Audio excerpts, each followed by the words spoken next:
Hi everyone, so today we are talking about endocrine system. Two body system are responsible for sending and receiving sensory information and coordinating body responses.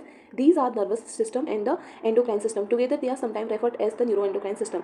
So basically body में to system होते हैं जो responsible होते हैं senses से कोई information को receive करने के लिए या सेंड करने के लिए, जो कि आपस में या तो कोऑर्डिनेट करते हैं या अपना अपना रोल प्ले करते हैं. तो दो जो सिस्टम है वो होते हैं नर्वस सिस्टम और दूसरा एंडोक्राइन सिस्टम. सो ये दो सिस्टम आपस में काम करते हैं और बॉडी की एक्टिविटीज़ को रेगुलेट करने में हेल्प करते हैं. सो एंडोक्राइन सिस्टम होता क्या है? The endocrine system regulate body activity by releasing hormone in the form of chemical into blood stream where they are carried throughout the entire body. So endocrine system क्या करता है? Body की activity को regulate करता है और इसमें जो हार्मोन होता है, हार्मोन एंडोक्राइन सिस्टम से हार्मोन रिलीज होता है और वो ब्लड स्ट्रीम में रिलीज होगा और सर्कुलेशन सिस्टम के थ्रू वो पर्टिकुलर साइड पे जाएगा जहाँ पे उसको एक्शन प्रोड्यूस करना होता है. सो हार्मोनल रिस्पॉन्सेज में बी ऑलमोस्ट इंस्टेंटेनियस, सडन भी बोल सकते हैं, मे अगर डेज लेटर. ठीक है, तो जो हार्मोनल का रिस्पॉन्स होता है या तो वो सडन होगा या बहुत दिनों बाद हो सकता है, वो डिपेंड करता है, कुछ टाइम भी ले सकता है. तो ये डिपेंड करता है हार्मोन के रिस्पॉन्स पे. And there is a wide variety of hormonal effect. और यहाँ पे क्या होता है? डिफरेंट इफेक्ट होते हैं हार्मोनल के. सो एंडोक्राइन सिस्टम हम पढ़ रहे हैं तो एंडोक्राइन सिस्टम से हार्मोन रिलीज हो रहा है जो बॉडी में क्या करता है? डिफरेंट एक्टिविटी को रेगुलेट करने में हेल्प करता है.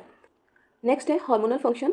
सो हार्मोन फंक्शन क्या होता है? First regulate the chemical composition and volume of the internal environment. So ये बेसिकली क्या करता है? जो भी केमिकल कंपोजिशन होते हैं या वॉल्यूम होता है इंटरनल इन्वायरमेंट का, उसको रेगुलेट करने, बॉडी के इन्वायरमेंट का बेसिकली उसको रेगुलेट करने में हेल्प करता है. सेकंड पॉइंट है help regulate metabolism and energy balance. So body में मेटाबॉलिज्म को रेगुलेट करने में हेल्प करते हैं हार्मोन्स और एनर्जी बैलेंस में हेल्प करते हैं. थर्ड है help regulate contraction of smooth and cardiac muscles fibre and secretion by gland. So gland से जो सिक्रेशन हो रहा है वो कंट्रोल कॉन्ट्रैक्शन, स्मूथ मसल्स में कॉन्ट्रैक्शन के लिए रिस्पॉन्सिबल है और कार्डियक मसल्स में कॉन्ट्रैक्शन के लिए रिस्पॉन्सिबल है. इसके अलावा हेल्प करते हैं मेंटेन करने में, होम्योस्टेसिस को मेंटेन करने में despite the disruption such as infection, trauma, emotional stress, dehydration, starvation, haemorrhage and temperature extreme. तो ये जो भी कंडीशन है बॉडी में, इन सब को बैलेंस करने का काम कर रहे हैं हमारे हार्मोन.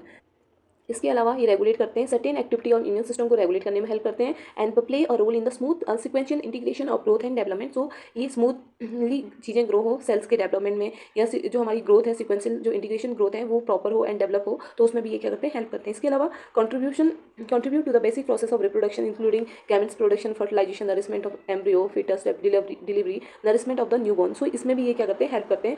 रिप्रोडक्शन वाले जो प्रोसेस है उसमें भी ये क्या करते हैं? हेल्प करते हैं. तो हार्मोन जो होते हैं बेसिकली हमारे बॉडी में जो भी एक्टिविटी है उनको कंट्रोल करने का काम हार्मोन्स करती है. सो एक्सोक्राइन एंड एंडोक्राइन ग्लैंड्स की बात करें तो बेसिकली दो ग्लैंड्स होते हैं, exocrine and endocrine. So exocrine के केस में क्या होता है? इसमें क्या होता है? डायरेक्टली एक्सोक्राइन ग्लैंड्स, एक पर्टिकुलर ग्लैंड होगी, वहाँ से एक, जैसे उसे सपोज दैट स्टमक के पास जाना है उस सिक्रीशन को, सो वहाँ पे एक डक्ट होगी, डक्ट के थ्रू ग्लैंड से हार्मोन सिक्रीशन होगा जिनको हम डाइजेस्टिव जूसेस बोलते हैं. और वो उसके थ्रू कहाँ जाएगी? वो जूसेस एक पर्टिकुलर डक्ट के थ्रू कहाँ जाएगा? उस पर्टिकुलर साइड पे जाएगा जहाँ पे उसको एक्शन प्रोड्यूस करना है. सो एक्सोक्राइन क्या होता है? एक डक्ट के थ्रू पास होता है पर्टिकुलर साइड पे जहाँ पे उसको एक्शन प्रोड्यूस करना है. बट एक्सोक्राइन के केस में, बट एंडोक्राइन के केस में क्या होता है? एंडोक्राइन के केस में होता है एक पर्टिकुलर ग्लैंड होगी, वहाँ से हार्मोन रिलीज होगा, डायरेक्टली ब्लड में रिलीज होगा और ब्लड सर्कुलेशन के थ्रू जहाँ पे उसको एक्शन प्रोड्यूस करना होगा, सर्कुलेशन के थ्रू वो उस साइड पे जाएगा hormone and then action produce करेगा. तो दोनों में मेजर डिफरेंस यही है, एक डक्टलेस होती है और एक में डक्ट प्रेजेंट रहती है. और फॉर एग्जाम्पल एक्सोक्राइन का अगर देख लें तो स्यूडोफेरस ग्लैंड हो गया, सेबेसियस ग्लैंड हो गया, जहाँ इसको हम स्वेट ग्लैंड भी बोल रहे हैं. ठीक है, एंड उसके बाद सेबेसियस ग्लैंड होगी, म्यूकस ग्लैंड होगी या डाइजेस्टिव ग्लैंड होगी, ये आते हैं एक्सोक्राइन ग्लैंड में जो बेसिकली जूसेस का सिक्रेशन करते हैं. देन एंडोक्राइन ग्लैंड्स के केस में बोला जाए तो एंडोक्राइन ग्लैंड्स में जैसे डिफरेंट टाइप ऑफ ग्लैंड होते हैं like pituitary gland, thyroid gland, adrenal gland. तो ये हमारे क्या होते हैं? एंडोक्राइन ग्लैंड्स होते हैं जो कि हार्मोन का सिक्रेशन करते हैं. सो मेजर डिफरेंस यही है, एक डक्ट के थ्रू सर्कुलेशन होता है, एक ब्लड के थ्रू सर्कुलेशन होता है. So endocrine system composed of the body endocrine glands. These included pituitary gland, thyroid, parathyroid, adrenal, pineal gland and pancreatic islets होते हैं. ये सारे कंसिडर किए जाते हैं endocrine glands में. नेक्स्ट है these are also many organ they that have a cell which secrete hormone but not are exclusively endocrine organs. So इसमें क्या होते हैं? कुछ हमारे क्या होते हैं? कुछ तो हार्मोन सिक्रेट करते हैं बट कुछ एंडोक्राइन ऑर्गन नहीं होते.